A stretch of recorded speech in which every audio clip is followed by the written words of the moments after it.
오늘 말씀을 시작하면서 제가 먼저 한 가지 사진을 보여드리려고 합니다. 인도 뭄바이에 있는 베르소바라는 해변인데 아마 이 해변의 어떤 이야기를 들어보신 적이 있으신지 모르겠습니다. 이 베르소나 해변은 세계에서 가장 더러운 해변 중에 하나였습니다. 그 모래사장에 온갖 쓰레기가 뒤덮여서 발을 디딜 틈조차 없는 그런 해변가입니다. 유리병, 플라스틱, 시멘트, 컨테이너, 버려진 옷 등 그 수많은 폐기물들이 굉장히 쌓여 있는데 높이가 높은 곳은 무려 168cm나 그 쓰레기가 쌓여 있다고 합니다. 말 그대로 해변가가 아니라 쓰레기장이죠. 2015년 10월 그 아프로즈 샤라는 한 청년이 이 해안가의 그 한 아파트에 이사를 왔습니다. 그 쓰레기로 가득한 이 해변가를 보고서 이 청년이 충격을 먹은 것입니다. 그래서 이제 주말마다 이 해안가 청소를 혼자 시작했던 것입니다. 처음에는 혼자 시작하는 작업이었는데 이제 몇 개월이 지나니까는 그 지역의 회사의 그 직원들과 학생들이 동참하기 시작했습니다. 나중에는 1,000명이 넘는 그 자원봉사자들이 함께 이 해변가를 이제 치우기 시작했습니다.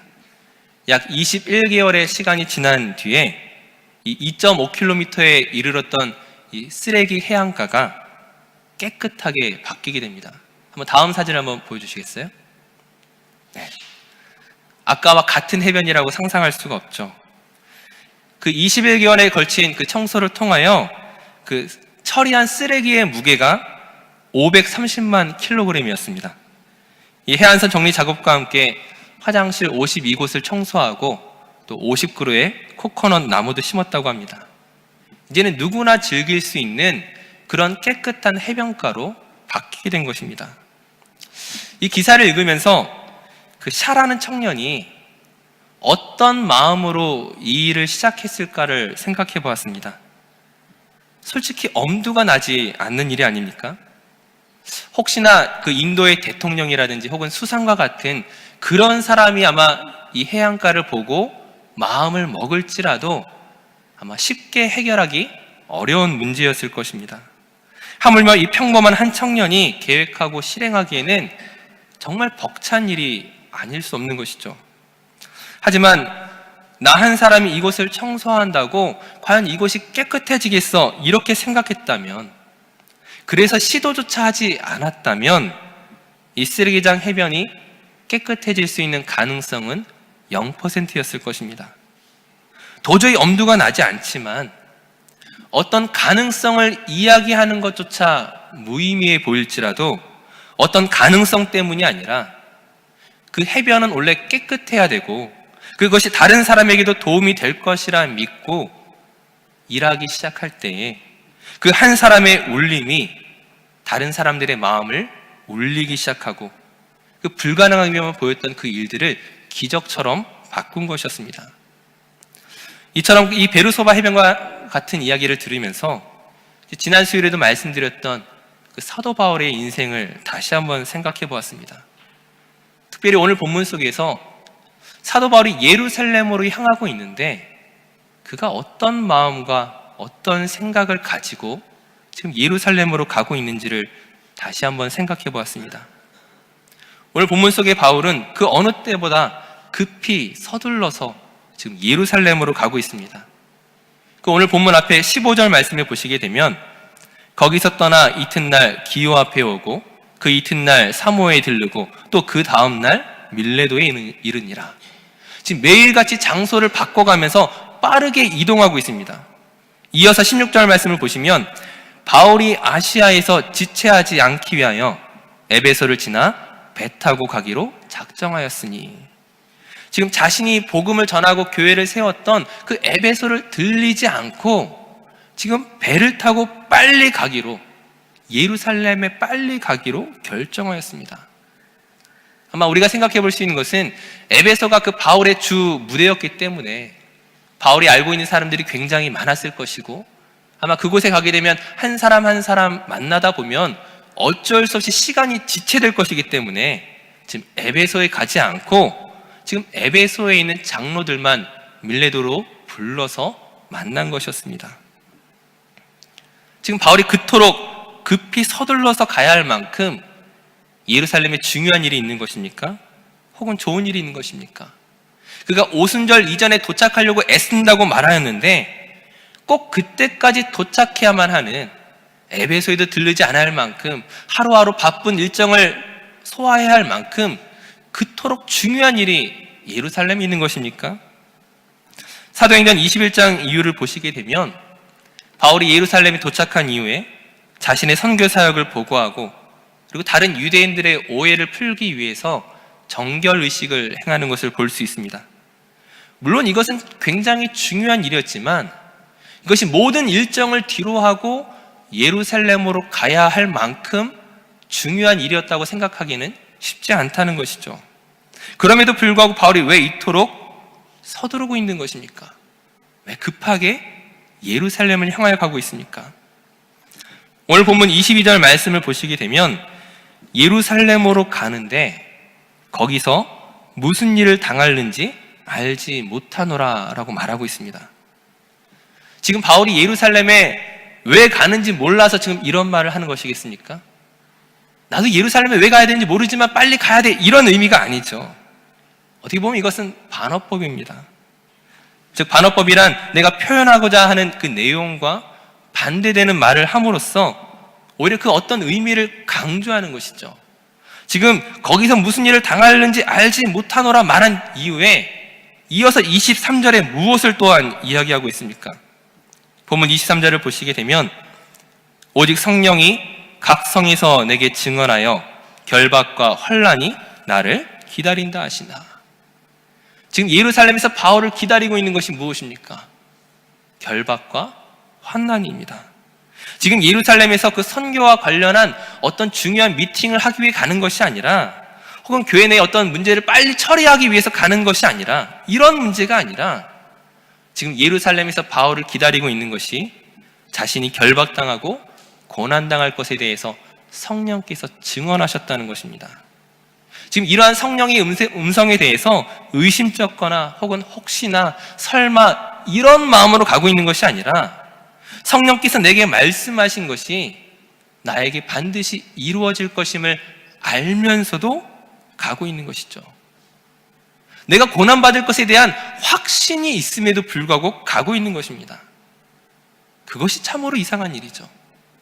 우리가 생각하기에 그것을 예상하고 확신한다면 그것을 피하는 것이 마땅함에도 불구하고 오히려 서둘러서 그 예루살렘으로 가려고 하는 그 바울의 마음이 도대체 어떤 것이냐 하는 것이죠.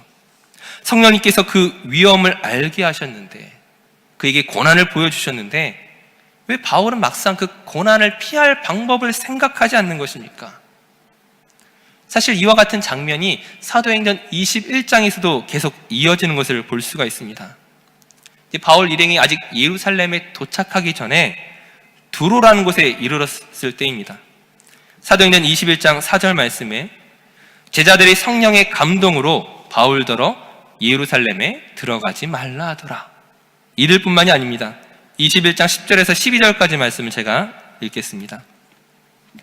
여러 날 머물러 있더니 아가보라 하는 한 선지자가 유대로부터 내려와 우리에게 와서 바울의 띠를 가져다가 자기 수족을 잡아매고 말하기를 성령이 말씀하시되 예루살렘에서 유대인들이 이같이 이 띠임자를 결박하여 이방인의 손에 넘겨주리라 하거늘 우리가 그 말을 듣고 그곳 사람들과 더불어 바울에게 예루살렘으로 올라가지 말라 권하니. 지금 많은 사람들이 성령의 감동 가운데 그 예언의 말씀으로 바울에게 그 결박과 환난에 대해 말하고 있습니다.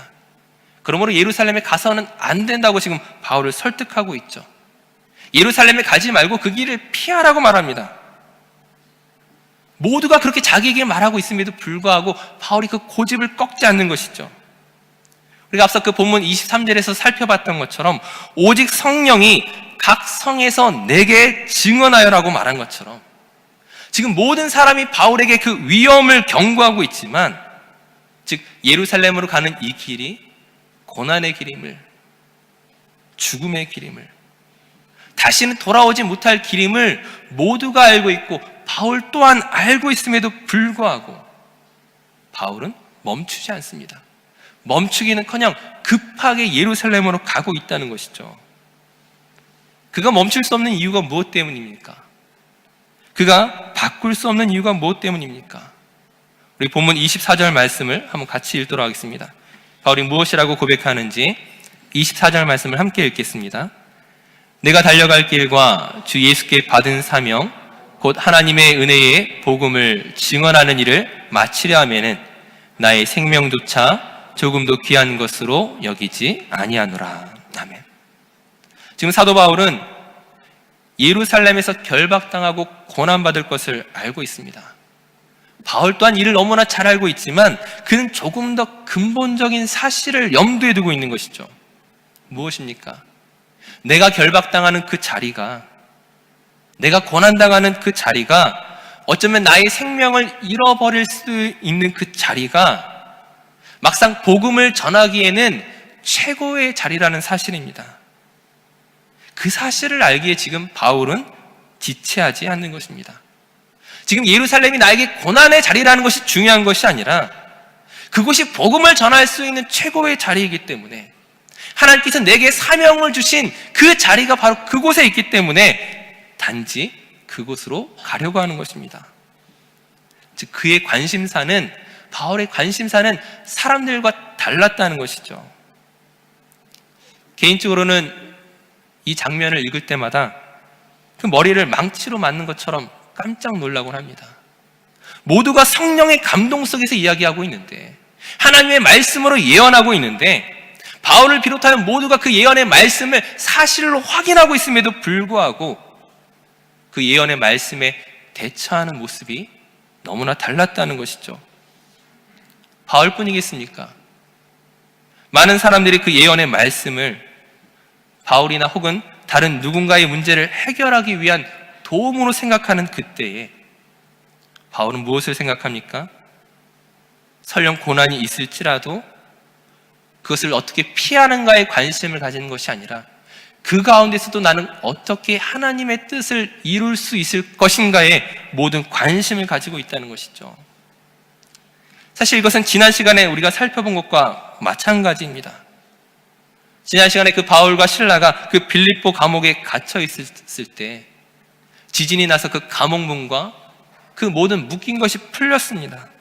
하나님께서 지진이라고 하는 그 초자연적인 기적을 통하여 바울과 실라의 묶인 것을 완전히 풀어두셨습니다.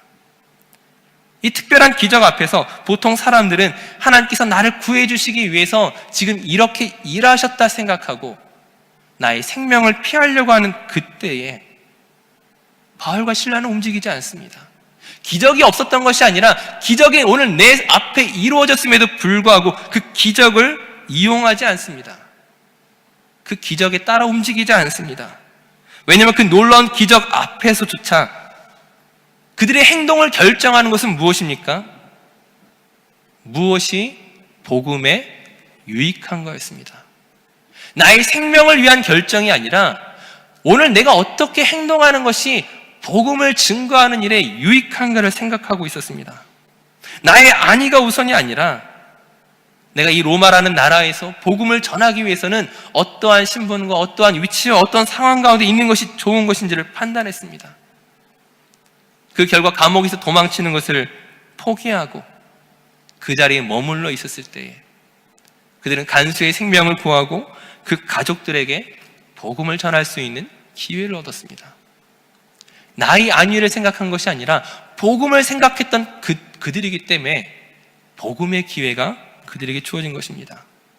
지금 마찬가지로 예루살렘으로 가는 이 길 속에서 지금 눈앞에 보이는 것을 선택하는 것이 아니라 내가 받은 그 사명의 근거에서 결정하고 있는 바울의 모습입니다. 성령의 감동으로 나타나는 그 예언의 말씀들과 그 놀라운 기적들이 내 앞에 펼쳐지고 있지만 그 현상에 주목하는 것이 아니라 거기에 담겨져 있는 하나님의 뜻, 하나님이 무엇을 기뻐하신 것을 잠잠히 고민하고 선택하는 바울의 모습입니다. 하나님의 뜻에 자신을 맞추기보다는 하나님을 나의 문제 해결을 위한 도구쯤으로 여기는 우리의 어리석은 반응과는 사뭇 다른 모습이었습니다. 하지만 우리가 오해하지 말아야 할 것은 바울이 이 모든 일을 결정함에 있어서 그라고 두렵지 않았겠습니까? 그에게 고민이 과연 없었겠습니까? 바울이 이 모든 선택을 함에 있어서 두려움을 느끼지 못하는 사람이라면, 아무런 고민도 하지 않는 사람이었다면 사실 우리가 이 말씀을 통하여 우리가 그에게서 배울 수 있는 것이 없을 것입니다. 그냥 바울은 나하고는 그냥 처음부터 차원이 다른 사람이라 생각하고 무시해버리게 되죠. 하지만 그렇지 않다는 거예요. 그도 우리와 다를 바 없이 연약하고 때로는 위로가 필요했던 사람이었습니다.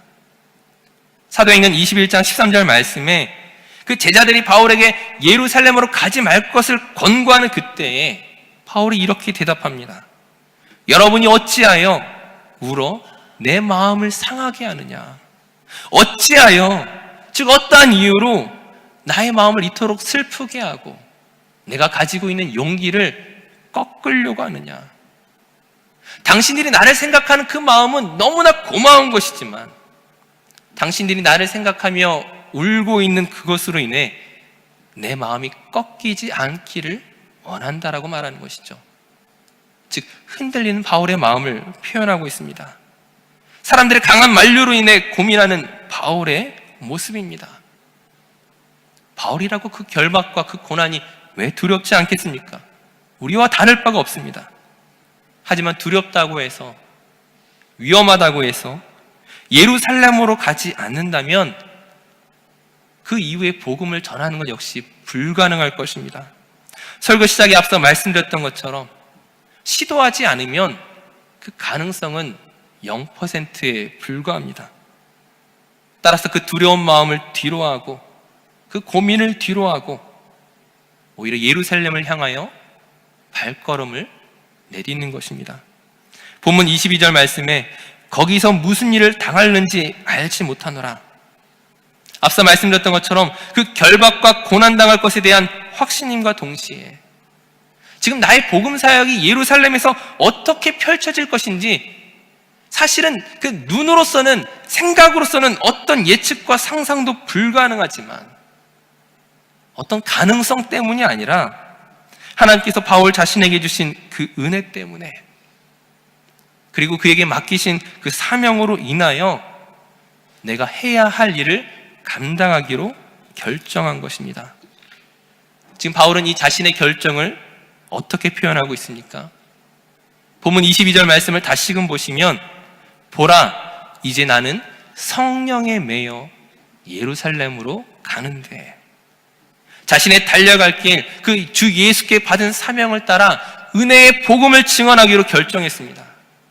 하지만 이것은 나 혼자만의 결정이 아니라, 나 혼자만의 고민이 아니라 성령께서 나를 붙드시고 힘을 주시고 격려하시고 함께 하시기에 내가 오늘 그분에게 붙잡혔기 때문에 이를 선택하고 나갈 수 있는 것임을 이 성령의 매여라는 단어 속에 담고 있는 것입니다. 사랑하는 성도님들, 모든 사람이 바울에게 그 결박과 환난과 위험을 말하며 그에게 피하라고 권면합니다. 그것은 바울을 사랑하는 사람들의 진정 어린 위로이고 또한 걱정하는 마음이었습니다. 그 자체가 결코 나쁜 것이 아니죠. 하지만 그것이 정말 소중하고 고마운 것이라 할지라도 자신 앞에 놓여있는 그 모든 불확실과 그 모든 위험에도 불구하고 하나님께서 진정 내게 원하시는 것이 무엇인지 내가 그것을 깨닫고 그것에 순종하는 한 사람을 통하여, 즉 성령의 매인 그 믿음의 한 사람을 통하여 하나님은 보다 놀라운 일들을 이루어 나가십니다.